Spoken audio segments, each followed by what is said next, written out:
some of us have, I live in Wakanda now. These Negroes in PG County, Maryland, think they have died and gone to heaven, sure enough.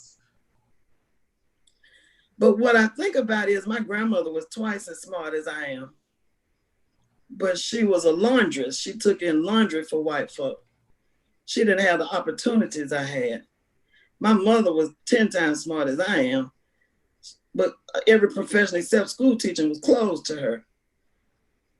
So when you look around and you see how fortunate you are, don't blame it all on your intellect. Thank Thurgood and King and Jesse and those folk who opened up some of those doors that you were able to walk through. You were qualified, but your granddad was qualified.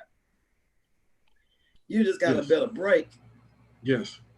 And the thing about please, but the good thing is these young kids are not nearly as materialistic, it seems to me. And they seem to be more collaborative. They're more willing to share power and influence and more willing to put aside the things, the glitz and the glamour. I mean, it's something like jewelry and cars and all that kind of stuff, but that's not the end all be all of life. There's some things worth more than money. Yes. Yeah, well, all of a sudden you got a new plaza down on Pennsylvania Avenue. My girl is tough, ain't she? She's tough. And I actually heard some millennials complaining about that it was insubstantial. That what difference does it make if Mayor Bowser paints the street Black Lives Matter? I tell you, that's a revolutionary act. You would expect if anybody's going to be a conventionalist, somebody who's going to follow convention and be tradition, it would be a mayor. But she said, no, I'm going to let these folks know what I really think. And if they don't like it, they can come get this job. She's fierce. Now she gets some, the city's gentrifying mighty fast. And isn't there something we can do? But every city in America is gentrifying, including that one called Atlanta. Oh, yeah. It's getting too expensive for regular people to live in it comfortably. And that's something that requires a federal, a national, an all-state solution. At the same time that cities are thriving and got more people living in them than can afford to live there, you have whole rural areas of the country, like the Black Belt in South Carolina, Georgia, and Alabama, where nothing grows. Education doesn't grow. Children don't grow up to be strong and healthy. The smartest people get out just as quick as they can.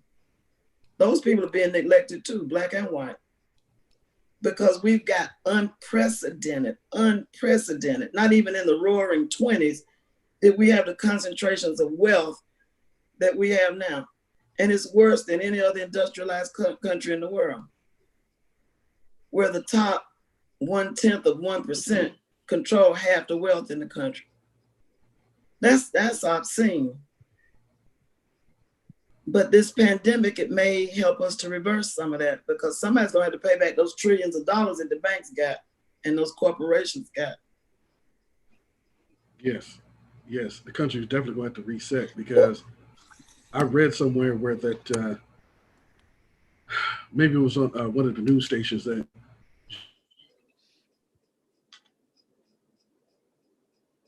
well, that's real exciting there. So what did you think about Mayor Bowser? And she said she was specifically doing it so the president would have a nightmare. But I thought it was great. I thought it would, and I've gotten a whole bunch of fights with individuals who use the word petty. And I said it, there are things that we do to reduce ourselves. And we should get out of the habit of reducing things when people have been great. And her actions were so huge. And for anybody just to want to tear her down and call and use the word petty, you've lost your mind. And you really are disrespecting the culture by taking and misappropriating a word when she's gone further out on a limb than you'll ever be on. To make got more to lose. She's on a higher tightrope than any of us. Right. And willing to sacrifice. But I think for most people, they have no idea that we all need staging areas. Like even Atlanta, those children were pulled out based on the lack of staging for protests in Atlanta. We don't have staging areas in Atlanta. it's an iconic moment because now people from around the world will want to come see that. So that entombs the idea that Black Lives Matter is a place to go see and experience. And that's something that nobody else in their individual way can invite people to. You can't invite. This is an invitation that only she could give through this creative methodology, and nobody wanted to receive it. I loved it. And I've defended the idea of it to intellectuals who are using a word like petty, who don't even know and understand how petty they're being. You know, how they attack her greatness instead of celebrating her. And I find that people just continue to make, she's just, or she should have. It wasn't even on your mind. You know, it's like you see something instead of just like in the collective, yes, she did it and she made us proud. We're gonna debate how proud we are. It's a sad state. That's the thing that's still nervous. You're the Black person that can always take a little bit away. You can't give her credit. You can't celebrate her all day. And all of a sudden now you've got an entire iconic place around the world that people will always want to come see, that mural right there. But she will go down in history. For that alone will be enough to secure her place in history. You know, Dr. Lowry told me my office was next door to his in the Atlanta Life building for a long time. And he'd come over and he'd sit and just talk and tell you stuff. And one day he told me, he said, you know what's the number one quality of a leader? I said, no, what? He said, courage. So you got to be willing to take people where they don't even know where they're going. You can see it, but a lot of times they can't see it. And you got to be willing to be ostracized and treated badly when you're trying to do what's best for people other than yourself. And that is so true. I thought it was a gutsy thing that she did. Oh, yeah. Yes. And she was willing to shake the tree. And as we know, a lot of times those who climb and shake the tree don't always get the fruit. And that's something that, that the fruit was collected by Barack Obama from the tree shakers, like Reverend Jesse Jackson, Reverend Al Sharpton, who have been maligned and vilified throughout the decades as being race baiters and problem, and everything it's all else. in your mind. Right. That racism, what do they call them? Poverty pimps. Everything but a child of God. Right. Oh no, you should be broke. You should be an activist and be on your knees. You should be an activist and drive the worst car. You should have your life falling apart, and then we'll know. But that's crazy. That's crazy. That's crazy. Why would you want less for somebody who gave you hope? Why would you want somebody less for somebody who ran for president and gave us all the idea and inspired Barack Obama? Why would you want less for him? Why would you have the nerve to not celebrate him? Today is actually Jamaica Mallory's birthday. And if anybody can, yeah. So we ought to wish her a happy birthday. Happy Tamika, birthday. Now that's a fierce warrior. Yeah. Tamika's been there her whole life. Yeah. We've got a great guest here joining us all from the AFL-CIU, ACLU from Minneapolis. Oh, wonderful. Brother Darius, where is he? Where is he, you guys? Where is he? Happy birthday, Tamika. You can make donations to her company. We're going to find the name of that company, too, because I want people to actually make a donation to Tamika today. We're going to bring on Darius, TJ, or what? But at any rate, I loved what she did. I thought it was everything. And I want to encourage people, call your United States senators here in Georgia and all across the country, encourage them to take the final step. The young folk have given us, they teed it up for us. Now we got to get it over the finish line by getting the legislation passed. It will make a real difference in the way cases are tried and handled. Special prosecutor, for example, can't get any more home cooking DAs investigating themselves. Yes. There's a lot in the bill. And Hank Johnson, your congressman, that's somebody, if you haven't interviewed him. Well, no, he was on Rolling Out News last week with the Tiana and Messiah. So the children that were pulled out of the car, he was on Rolling Out News report. I think everybody's been waiting for you to come on a regular basis. But like I said, you're smiling, see?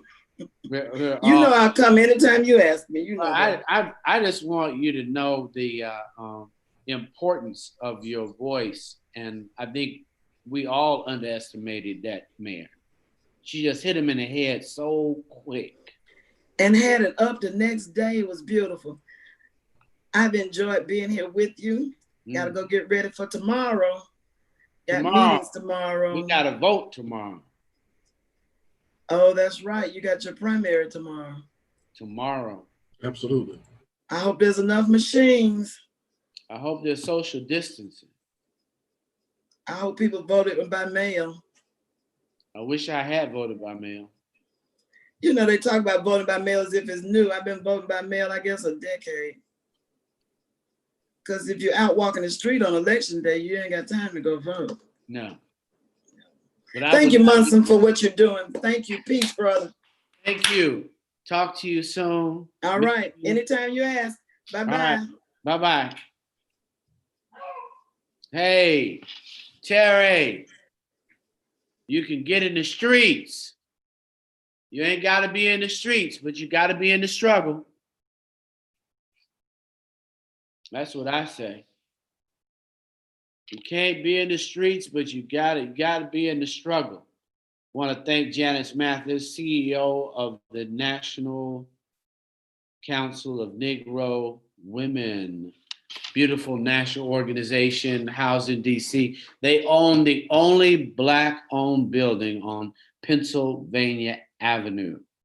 Over 250,000 members in all 50 states and colleges as well. So we want to thank Janice Mathis for all that she does for our community. It's been a moving moment for all of us here at Rolling Out News. We just want to say good evening to you. I want to remind you that it is also a pandemic. And if you haven't taken the time to mask up, do it, because it's real important that we all understand and not let our guards down during this moment. If you haven't been washing your hands, then it is also important that you wash your hands, because it is part of your protocol. So whatever you do, keep yourselves safe. We want to thank you all. And I would like to thank my producer, TJ Rand, and of course, my co-host, who seems to have ran off, and maybe he's coming back, maybe not. Hey, how are you? Well, it looks like it finally worked. Hey, it finally worked. That was about, I say he's over there in the struggle. I don't know what it was. It looks like the engineer got it together. Looks like he got it together. So for everybody who doesn't know, why don't you ID yourself? You guys are doing such a great job. Your organization, both in MSP and around the country. Yep. So my name is Elijah Darris. I'm with the ACLU of Minnesota. I run the Smart Justice campaign in Minnesota. The Smart Justice campaign looks to interface with various different criminal justice partners to reduce mass incarceration. We typically work with prosecutors. We work with county administrators. We work with various different penal stakeholders just to see how can we come to the table collectively and reduce the number of people who are held in custody. When you think about the new movement, all these new bills coming up in Congress right now, how does that help your movement? Well, a lot of the energy that we see coming through Congress and coming through state legislatures is because of the movement. We've created the energy that helped to, bring up the noise and elevate the noise. We've inserted ourselves into the electoral space, for instance. And so when I say Smart Justice campaign, we don't just go into the halls of power. We also door knock, we canvass, we phone bank. We tell people about the power and the role of the prosecutor. We register people to vote. So we're like very much involved in the electoral space. That actually lends itself to our having a little bit more leverage in influencing some of the legislative spaces. as well as some of the executive spaces. And so it's almost a trifecta. We've had the ability to step in, and we step in strong. Like up here alone for the attorney general race, we were able to actively take part in that race. We put 75 door knockers out onto the ground. Most campaigns won't even have a tenth of that many people to put on the streets to canvass and door knock in very specific areas. And so I would say that a lot of the legislation and the policy changes that we see is because of the energy that we've created. So they're all playing on one another. Now that was big though, because you guys won. That was big. Well, I'll say this: we wasn't behind any particular candidate formally. I'll say that. Well, I'm just saying in terms of at least giving the fighting chance to both individual of color and people of color to have somebody who would at least understand the value that you are putting behind their lives outside of prison, outside of jail, outside of prosecution. I mean, I admire what you're doing. But there's a new mood. There's a mood in Minneapolis. Will it last? Minneapolis is burning. Good.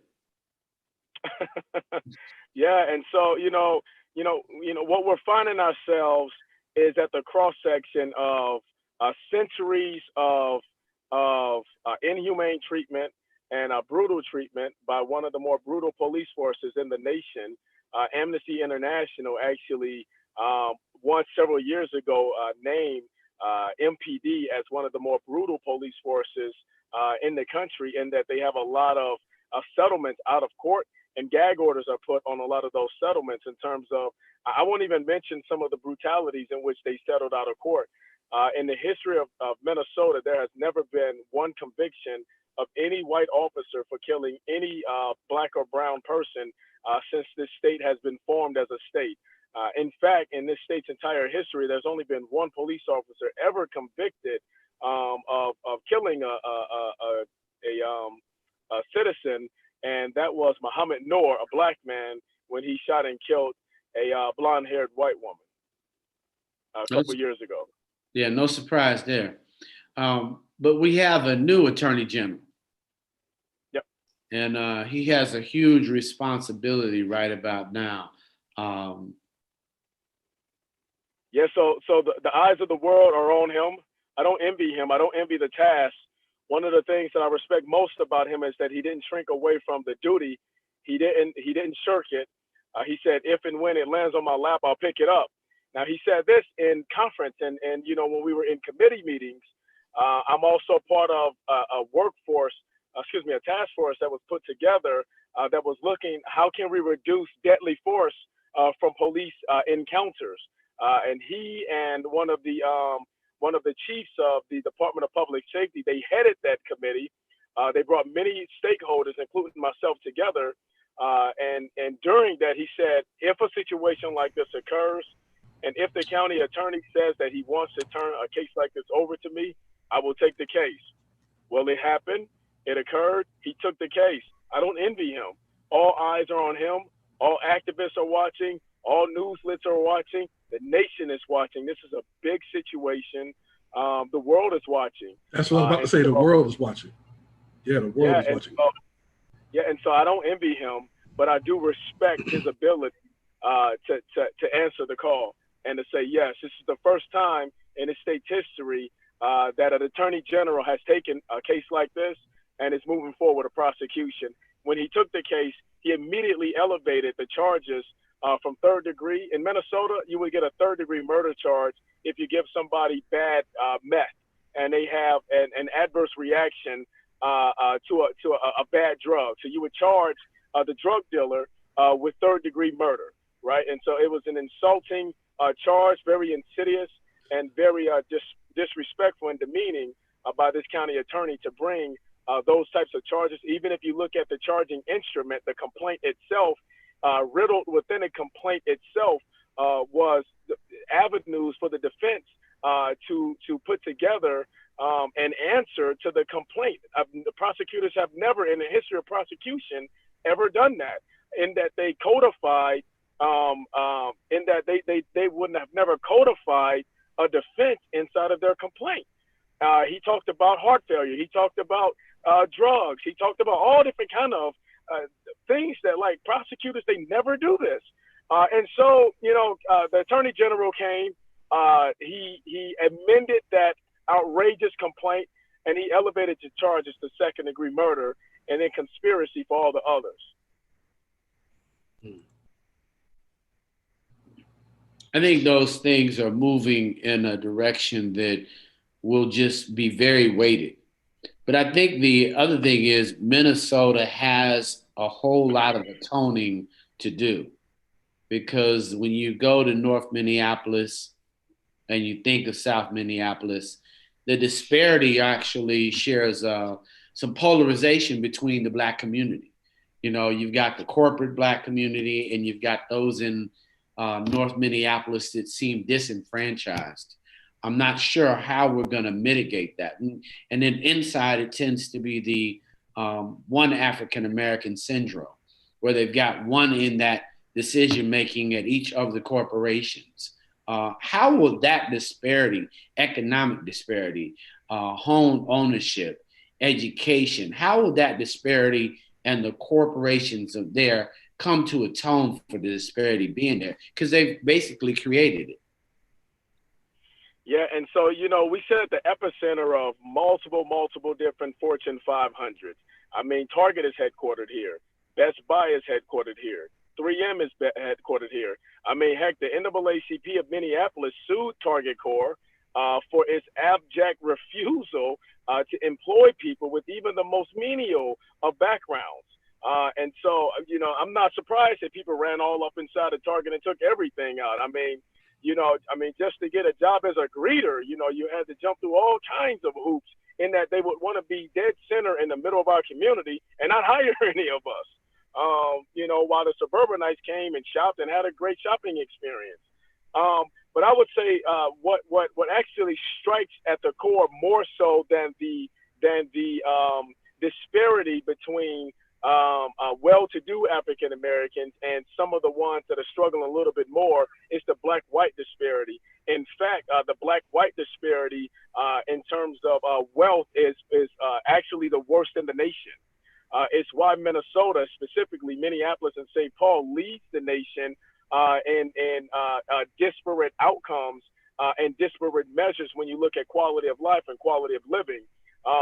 It's roundly considered one of the worst places in the nation, strangely enough, for African Americans to live. We're talking about Deep South. We're talking about some of them East Coast cities that are really struggling, and yet here we are in Minnesota having some of the worst educational outcomes and having actually the largest wealth gap in the nation. And so, if I would point my attention anywhere, and even home ownership, that's one of the worst in the nation. Not the number one, but it's in the top 10 in the nation. And so if I was to point my attention at any indicator that, directly impacts this scenario, and it's why people ran into so many different well-to-do stores, I would say that disparity right there rings much louder than the disparity between the African American, because that disparity probably isn't even that great anyway. But the Black-white disparity is outrageously, blatantly, you're just right there, and it's glaring, and it's been that way for decades. I'm not able to see a pathway at this point for it getting better outside of an absolute deconstruction and reconstruction of things as we see, which is currently happening. Well, part of my point is the conflictedness inside. When you're inside that African American, that's the only one, and literally it makes it hard. They'll lose their job.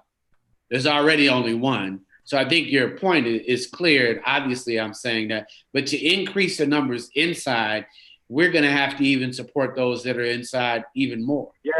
Yeah, we have a really, really tough time. So the retention rate for African Americans in the corporate 100s in Minnesota is very low. We have a really, really, really tough time. It's easy for us to attract African American talent into the Twin Cities, but within 3 years they go back out. Minnesota has a very, very tough time retaining. So the retention rate is low. The turnover rate is high. Oftentimes they come here, they get to Eden Prairie, Edina. They feel so isolated and removed. Sometimes they're shocked to learn North Minneapolis even exists in the first place. That's not why we leave. We leave because we're not decision makers. You're a strong young man. You'll know when you're not empowered. You'll be able to check and say, no, I'm not making no difference here. I mean, okay. I've been there. They say make it MSP. So they say make it MSP. I'm like, okay. And I said, what's the program about? Well, we want to recruit more blacks. And I'm like, damn, where they at? Who's a decision maker? I need a budget. And ain't no brother to make it a budget. Then I know this guy's not getting ready to give me a budget. He does not want to give me. I can look at him and know that he's not used to paying me. Right. He's not comfortable paying me. So I think that's the other decision. What happens is we come into the town and then we look at it and we say, it's very obvious you're going to sabotage my objective of being successful. I mean, and I'm saying this is make it MSP. Nice office. I didn't see one black decision maker, and they say it's about black recruitment. Well, then it should have been run. So I want to jump in on that. And so we have a nonprofit industrial complex up here in Minnesota, and it's really bad, especially in the Twin. Yeah, we heard about that. Yeah. And so what you'll see is the line staff looking like meat. They're all brown. But then you look at the board of executives, and you look at who is at the top and having decision-making capacity, even in the heart of the hood, and they don't look like us. Right. And it's uber frustrating because I'm even part of some boards of executives. Excuse me, I'm even part of some boards right now over some nonprofits, and the chair of the board is white. The secretary, the treasurer is white. The secretary is white. The executive director is white. And yet, the face of these organizations, they look like me. And it's very deceptive to the community. So the community might be thinking, oh, that's a black-owned organization. And yes, a black-ran organization. But in terms of like ownership, we're not owning these. And it's very frustrating to me. I actually went on a whole tirade a few years ago against nonprofits because it was just like, when the veil is removed, it's like, wait a minute, we don't have anyone in decision-making and empowerment positions. They all got to go and ask and answer to someone else. And that's what I wanted to bring up, because for years, they call it the capital of the upper Midwest. They were able to befog and bewitch the rest of the nation into believing that the Minneapolis-St. Paul area was the epicenter of diversity.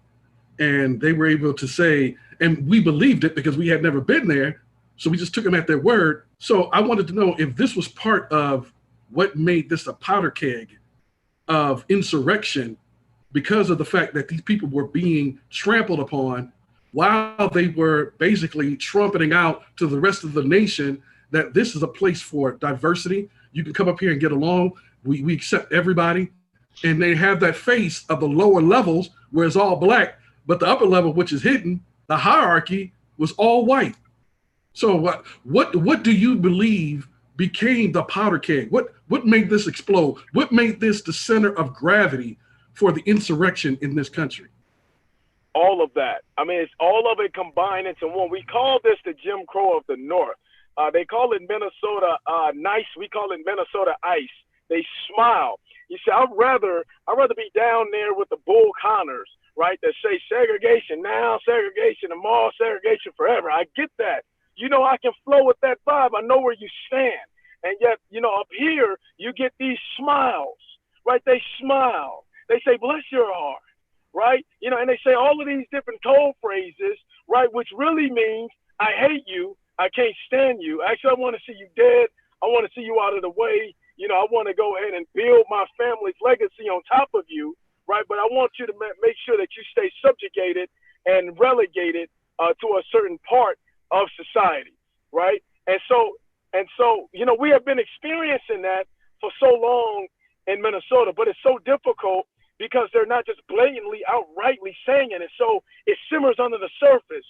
It's simmering under the surface because they're not saying nigger, right? And it would be so much easier, as a matter of fact, for little eruptions to be happening, a small eruption here and a small eruption there, because you have these very specific moments in which, like, okay, now this thing has hit the fan, this is real. But what we've been seeing is just the simmer, because they're smiling. The Twin Cities have been ran by Democrats for decades. You can't get elected in Minnesota, in the Twin Cities, if you are a Republican. There are no Republicans in all of the city council and all of the county commissioners. You cannot and you will not be elected if you are a Republican. And so, all of the words, they sound right. The catchphrases are said right. The politicians, they speak right. This stuff sounds right on the surface, but it's how it's hitting you. It's hitting you a certain kind of way. And it's only so much of that hit that you can take before it ultimately explodes. We have the worst disparities in the nation. Infant mortality, graduation rates, the wealth disparity, home ownership. We're the worst. But yet they smile. Right? And it's so hard. No, and they run for president. Oh my goodness. And then they turn around and run for president and smile while doing it, even though we can be saying, why are you running? And we have all of these issues. You've never come to the Black community. You're smiling and running, but you don't talk to us. And that's why. You don't come and with us. Yes. You don't come and attend to any of our issues at all, ever. Heck, she wouldn't even meet with our Black press. Did she meet with you all? No, not at all. Never heard from her. And that's the reason why. Neither have I, and I live here. And that's the reason why you could probably identify, as you just outlined. They fake it real good up there. I'm sorry, say that again? I said they fake it real good up there. I'll never forget, about 6 months ago, I walked into Bird Restaurant. Sign says, wait to be seated. So I stood there. Older white guy walks up and he says, how may I help you? I'm in a restaurant. What do you mean, how can you help me? Sit me down, And so I sat myself and I had to leave because I just couldn't give him my money. But that was the only reason I knew that restaurant, because Make It MSP took me there. I think we've really got to get a real key to the change, because I'm not certain what it is in that town. I see Minnesota burning, but I'm wondering if they're willing to accept the truth that they now have to share everything that they've stolen for the last century or two. They don't have an option. So we're not. I'm not Minnesota nice. I'm from St. Louis. They don't have an option. We're not giving them that option, right? And so, like, we're saying there's a deconstruction of all systems. I just got through talking to about 100 public defenders. They decided they was going to do a Black Lives Matter march, right? And so they asked me to speak. And so, the theme of my speech was, ain't nobody safe. Y'all ain't safe either. I'm sorry if y'all thought I was going to come up here and talk nice and safe and, like, tell you how great of a job you're doing, being in solidarity. That stuff is over with. Like, we're not being nice. Ain't nobody safe. We're coming for all of the spaces. This is what makes us most effective. Things are burning, but we have also figured out the political game. So now we're able to learn how to get some of us elected into office. We won a number of seats last cycle. We have 20 people running this cycle, and we figured out the game. Like, we understand the lay of the land. I understand how to use all of the apps. I understand the Constitution that the DFL runs off of in Minnesota, and it's not just me, it's a lot of us. And so we're looking at this thing cross-sectionally. How do we do this thing on a political level? How do we do this thing on a business level? How do we do this thing on a governmental level? And we're saying, no, there's a deconstruction coming across the board.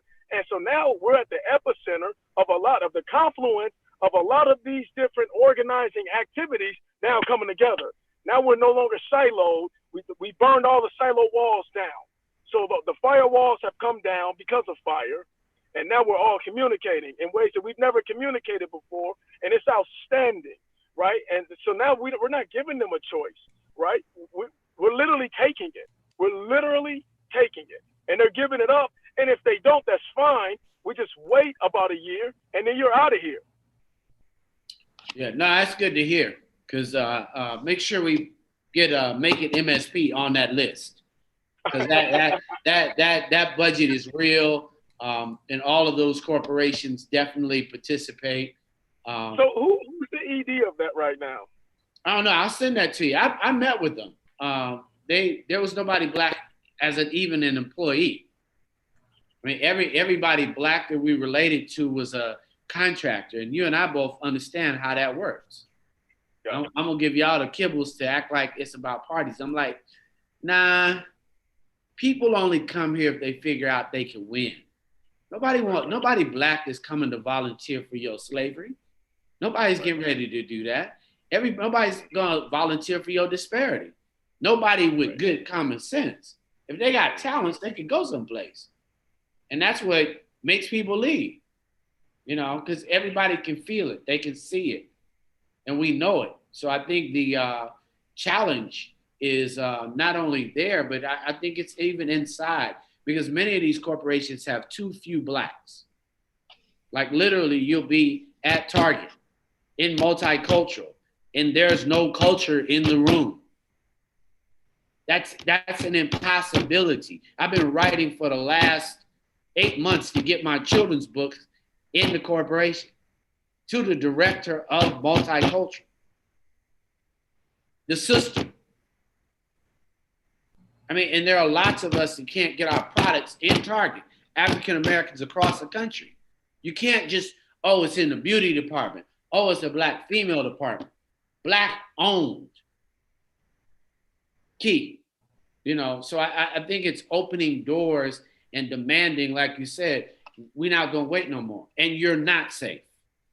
Yeah, and Target's on the list. Yeah. Target's on the list. Yeah. The corporations are on the list as well, because they're extracting resources from us with no reinvestment. Nobody's safe. I mean, that needs to be the message that resounds nice and clear across the board. I mean, heck, I'm looking at the ME who did the autopsy report. We're looking at the EMS that was on the scene as well. Nobody is safe. There's consequences that's going to reverberate across the board. What makes this revolution different is that, you know, some of us have taken time and have been working siloed for a really long time in a lot of these different spaces. But a lot of those walls have now come down, and we see each other, and we have subject matter expertise that we weren't sharing with one another before. We were too busy.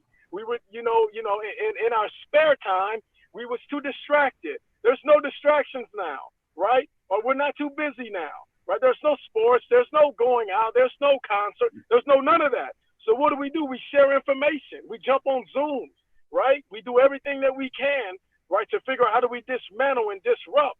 I'm not a subject matter expert when it comes to finance and business, right? But I know we got some dope people in that space. Sometimes we all get together and we share information in ways that, quite frankly, in all the organizing I've been doing in Minnesota, we have never done it like this before. It is really breathtaking and amazing. Yeah, and this is what I call the confluence of mutually agreeable circumstances, because the pandemic forced us to stop and then kind of take inventory of what we've been doing and realize that what we had been doing on our own wasn't working. And then when this, the epidemic went down, the epidemic of police brutality, it just created a perfect storm. And like you said, it simmered beneath the surface, and then it exploded like a volcano. I've heard that several times this past week about simmering beneath the surface. And so I wanted to find out, as we basically salute Barbara Fields on Facebook, where she says, I want a conviction and prison sentence. Please do not try to pacify us with an arrest and hype. We need justice all the way. And I hope we didn't lose our brother, because I was going to ask him what is about to happen next. But so hopefully he comes back. But yeah, he left us for right now. I'm here. Somebody's calling from prison right now. Oh, okay, that's right. Your phone got interrupted. So for Barbara Fields from Facebook, who was saying, "Don't pacify us. We need an arrest and hang. We need justice all the way." But you say it's much bigger than that. We need much more than that. We need, as our publisher likes to say, Munson Steve, we need KPIs. We need key indicators. We need to be able to see it. We need to have receipts that show that progress is being made in these multinational, international conglomerates that is basically sucking the life out of the Black community, but giving nothing back. They're not planting any seeds so that you can continue to toil the soil in the Black community. As a matter of fact, from what I understand, the Rondo community was destroyed. It was it was like the Tulsa of the North. Yeah. And so you're doing nothing to reinvest. You're not doing nothing to till the soil. So what beyond the convictions do we need, answering Mrs. Barbara Fields' question from Facebook? We need to recognize that ain't nobody safe. This don't got nothing to do with just the police department. We're not just looking at the police department. They're not the only problem. Thank you. Right? So nobody's safe. No institution is safe. No agencies are safe. No industries are safe. Ain't nobody safe. They're not the buildings aren't the only thing that's going to burn. I can assure you, this is going to be a sustained effort. These organizers and activists have been at this for a very long time. The only difference is we're communicating much better with each other now. I've never had this level of communication. I'm a national organizer. I'm a national activist. Oh, can you all hear me? No, we can still hear you. Yeah, keep going, brother. I'm going to take this call. I'm not going to answer, but I'm going to take it because this person is going up for Okay, we might have lost him temporarily. No, he's still there. Okay. But yeah, it's just this is the next level. So thank you, Barbara Fields on Facebook, for contributing to the discussion here and talking about what a lot of people are aspiring to. And yes, we do need justice, but that's not where our outcry ceases. We need much more. And as Mr. Eliza finished up that call, there's much more. Like he was talking about, nobody is safe, from the political realm, the corporate realm, the socio realm. No one is safe. And that's being seen all over the country because it's been 14 days. I've never seen anything like it in my lifetime. Yeah, go ahead. Yeah, can you hear us? I can hear you. Yeah, I got a gentleman on the other end. I got to jump over to his call because he has a clemency hearing with the governor coming up, and he's been trying to reach me all day long. No, we want you to continue to serve. We are very proud of you. We don't want anybody to be safe. And we do want to come back with some KPIs. We want the key performance indicators for every corporation in MSP. Medtronic. Well, I could definitely use you as a thought partner with that as well. Because the worst experience I had was the lottery. Like the state lottery doesn't advertise with Black people. And it was ran by a Black man.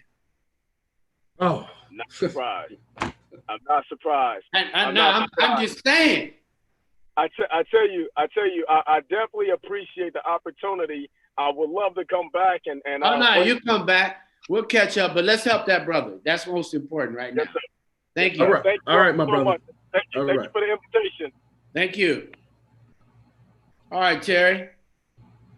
Closing out the evening, why don't you give us your thoughts for the night? Take us to I thought that history repeats itself.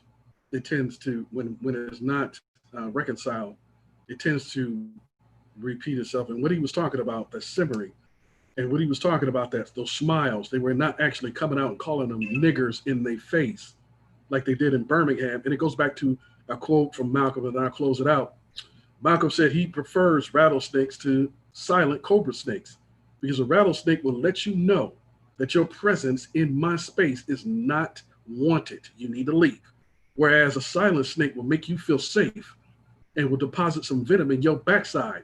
And that is the scenario from which they have been operated for decades in Minneapolis, where they despise the people, but they acted like silent snakes.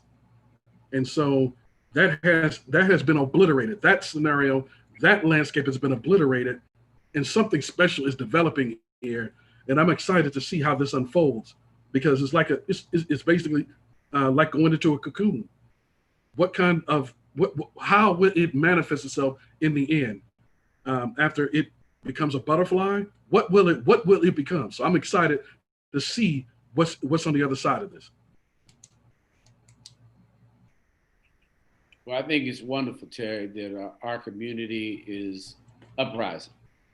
So continue to uprise. Let us not forget that it's a pandemic, and for everybody to take care of themselves.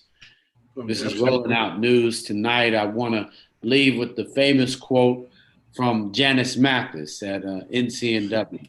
Yeah. You don't have to be in the streets, but you do have to be in the struggle. Good night for all of us at Rolling Out News Report. I'm Munson Seed, my co-host, Terry Shropshire. Thank you, peace, and good night.